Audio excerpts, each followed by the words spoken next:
Hey everyone, welcome back to the Get a Brew channel. So today I'm in Brewland in their shop and I'm joined by Brent, and we're going to talk to you about the Brew Monk all-in-one brewing range. So if you're a home brewer and you're thinking about getting into all grain brewing, this video is perfect for you. So please like, subscribe and listen in on the detail we're going to give you on the Brew Monk.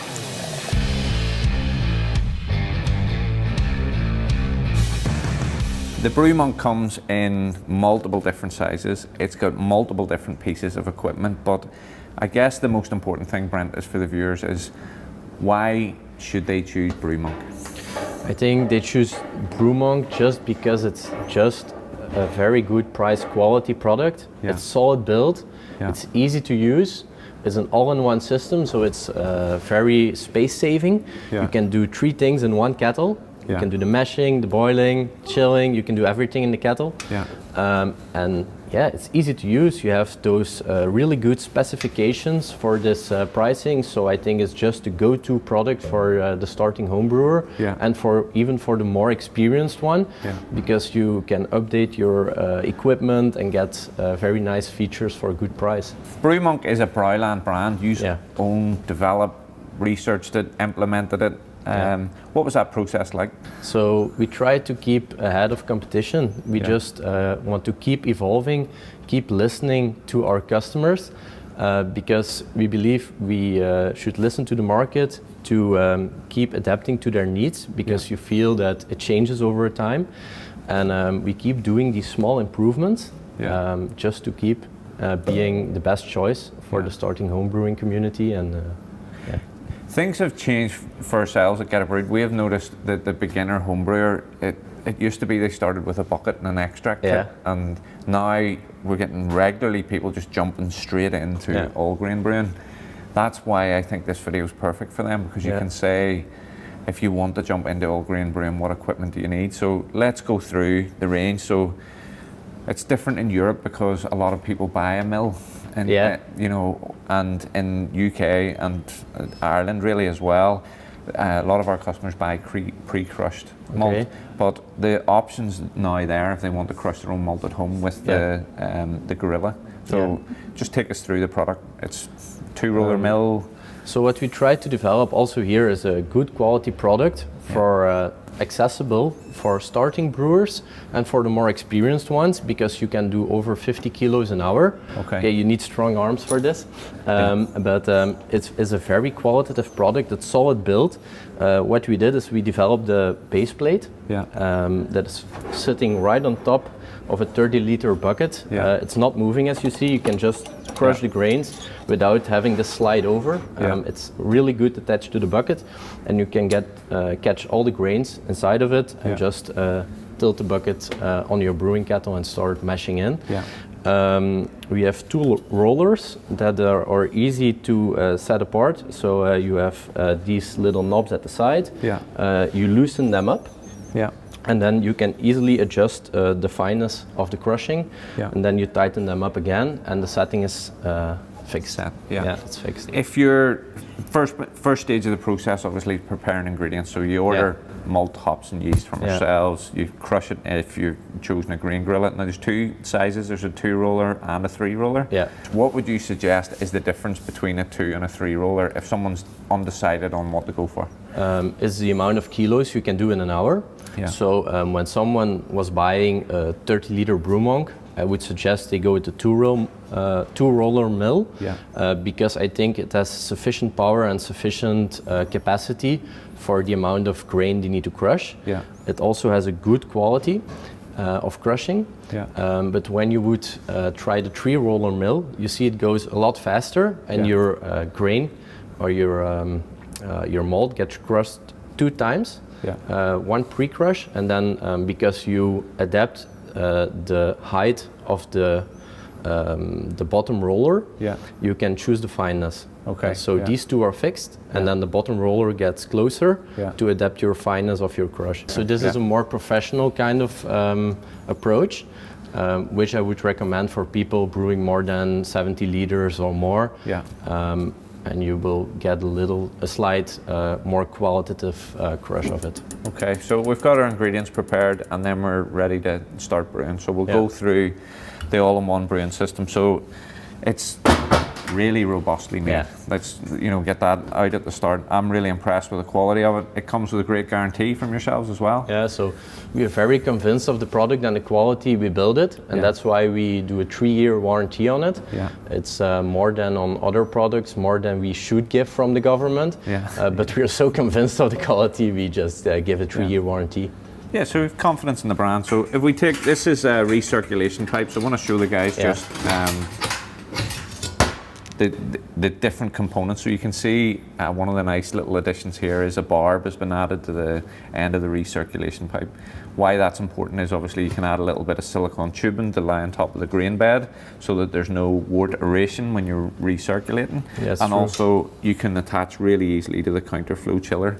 So we take off nice strong toughened glass lid, and I'll give that to yourself. Thanks. And then the main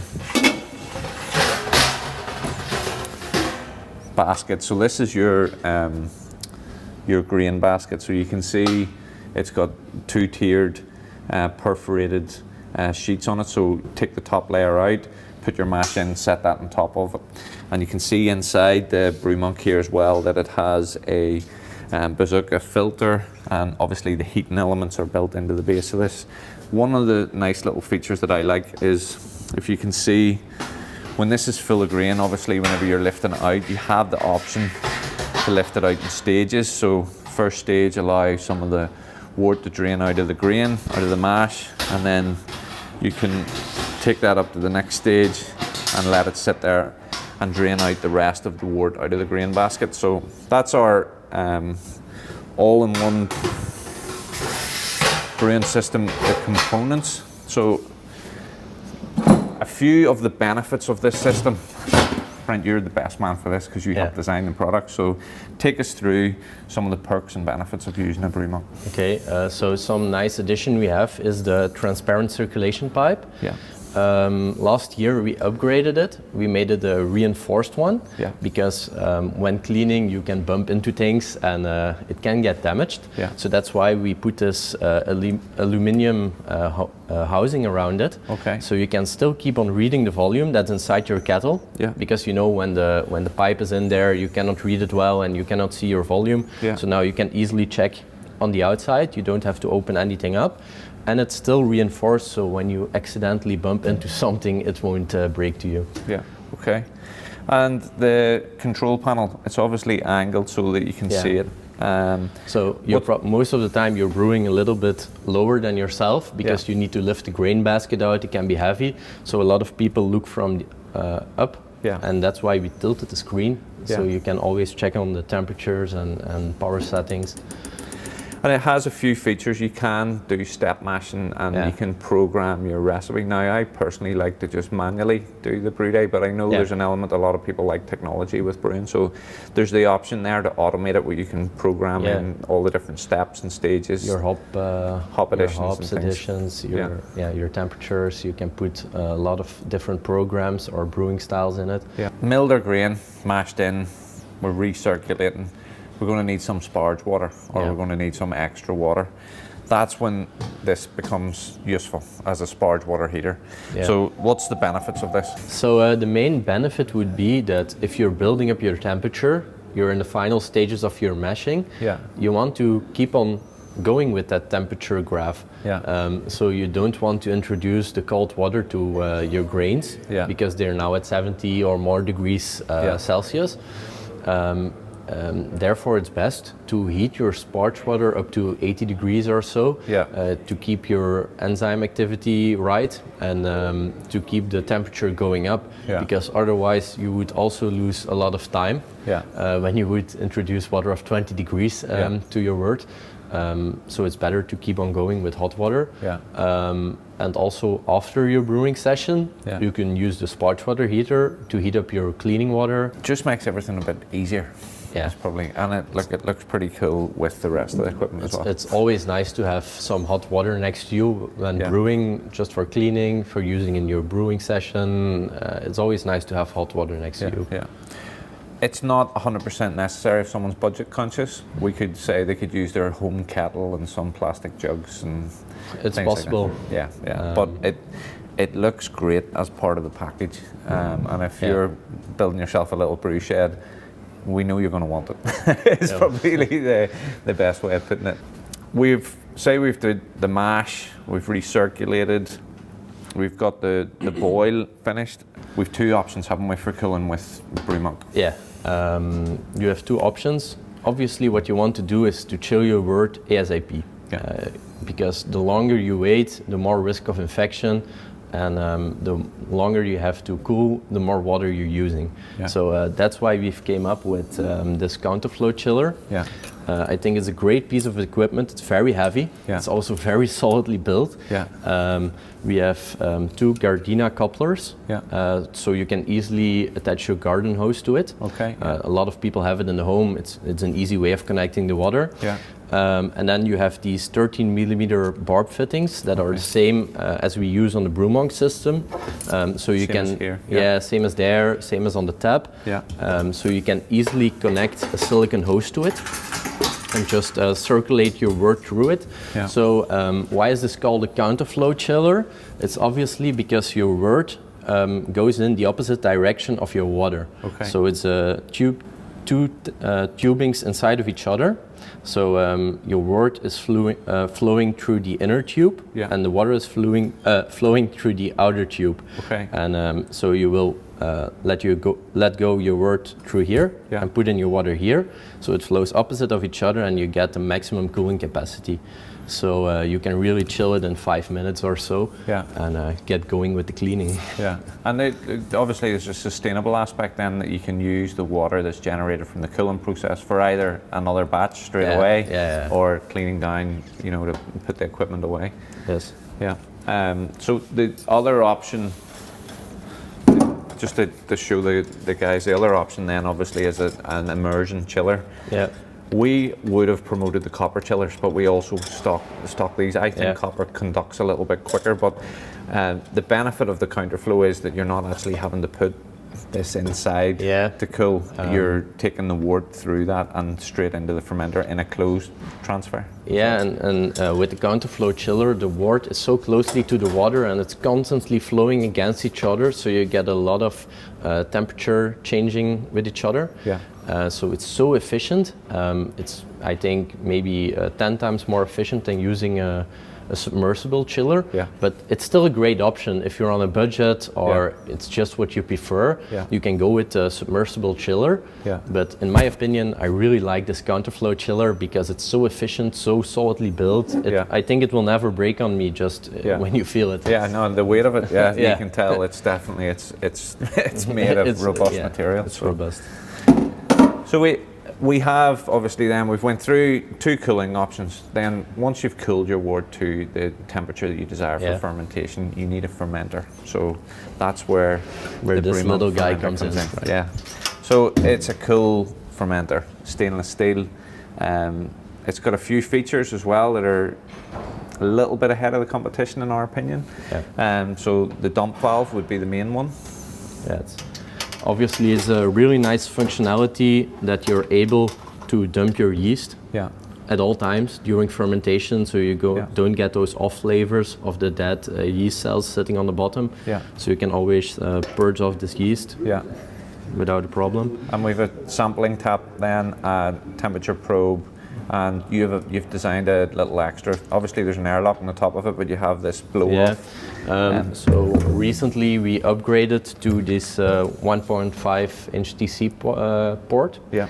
And we had a little accessory for the people who like to brew bigger batches. Yeah. Because when you tend to fill up your fermenter to the top, you might get an overflow in the airlock. Yeah. And this is why this little thing comes in. You can build a blow-off with a silicone tubing and a bucket with sanitizer. Yeah. So you can fill your fermenter right up, and when it does overflow, it's not bad because it's just flowing inside of the bucket and not spilling in your airlock and getting dirty and risking infections. Yeah. And there's good robust clips on the top of the fermenter as well to make sure that it keeps that lid securely in place. And then there's a nice silicone in the rim to make sure that the seal, there's just all good thought process to make sure that the wort's protected during fermentation. And then we have the graduated markings embossed. And on the inside you can also see this sampling pipe we've got there. So you can, on the outside, you can see that this little pipe allows you to just go as deep as you prefer while not getting the yeast. So it's a racking arm. It's really. A racking arm, yeah. So Brent, we've went through, we've milled our malt, we've mashed in, we've recirculated, we've boiled our wort, we've cooled our wort, we've put it into the fermenter, fermentation's taken place. How would you suggest then that people package? It is possible to do a closed transfer using the fermenter. Is that then, do you go kegging, bottling, canning? Everything is possible. Personally, in Belgium, you have a culture of bottling the beer over kegging. It's just something we're used to in Belgium. So what I would do is like bottle straight from this valve. Okay. Or I would connect the silicone hose to it, or a bottling pipe to easily bottle from here.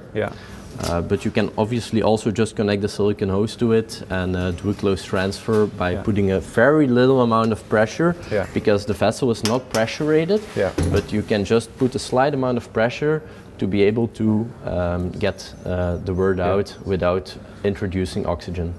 We did a video recently on YouTube talking about bottling. Michael did the video, and one of our customers commented on it that every person needs to go through that hell of bottling at least once.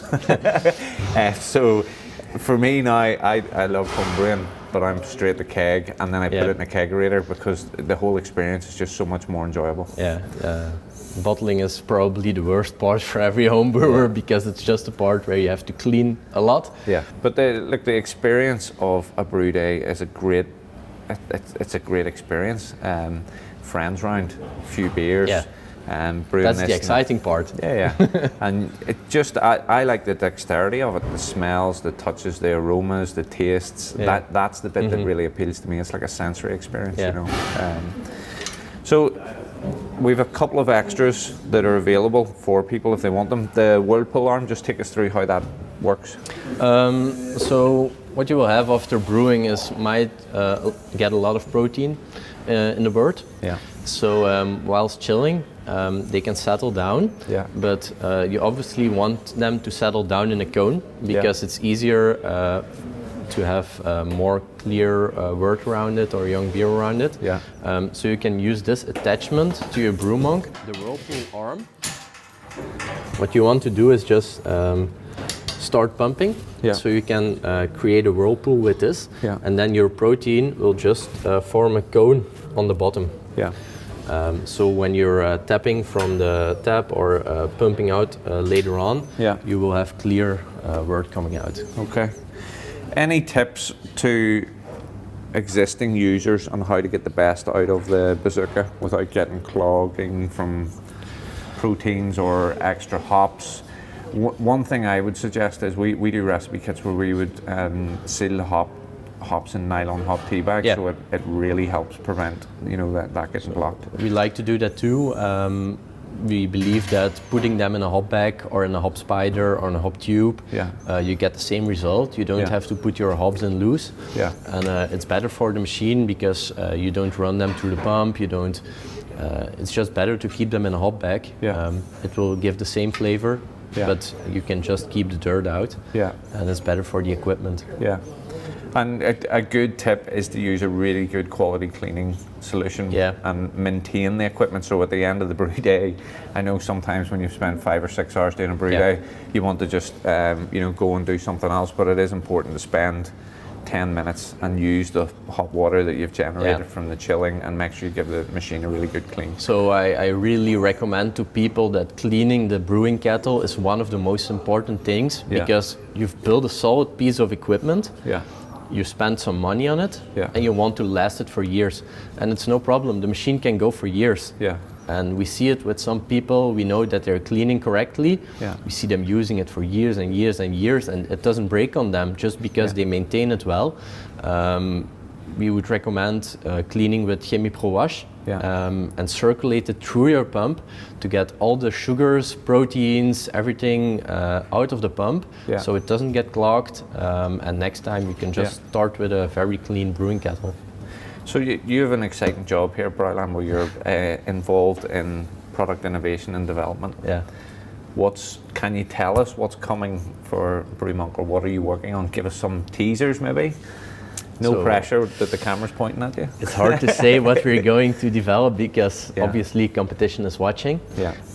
But it will be very exciting. Yeah. It will be later this year. Yeah. And it will be a big reveal. Yeah.